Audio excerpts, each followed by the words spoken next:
Hello, welcome to this look at a part question on electronegativity and polarity, which uses electronegativity differences between atoms that are bonded to predict the intermolecular forces the molecules exhibit.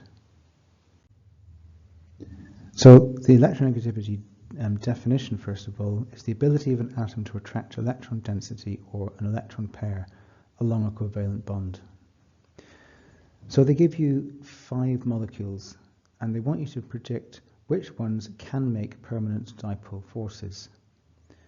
So for permanent dipole forces, what you need is a difference in electronegativity between 2 bonded atoms within the molecule, plus the fact that those resulting dipoles do not cancel each other out.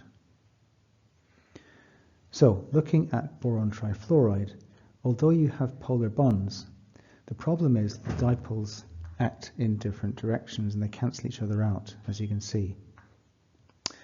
With ammonia, however, all of the dipoles act towards a nitrogen. Remember, the dipoles act from the delta positive atom to the delta negative atom. So therefore, ammonia is going to have permanent dipole forces. With SF6, again, what's happening, although you've got polar bonds present, they all act in opposite directions to each other, so they cancel each other out. So therefore, this will not be a polar molecule. So as a result, you will not get permanent dipole forces between SF6 molecules. So with CH3Cl, it's an interesting one, because in reality, the electronegativity difference between carbon and hydrogen is not really strong enough to warrant it being called a polar bond. There will be a slight difference in electronegativity, but by far the most polar bond here is the carbon-chlorine bond.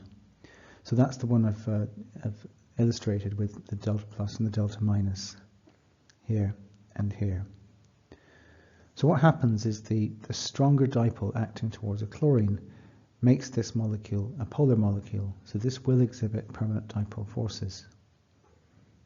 With carbon dioxide, you can see quite clearly the 2 dipoles act in opposite directions, so therefore this is a non-polar overall molecule, so therefore it will not exhibit permanent dipole forces.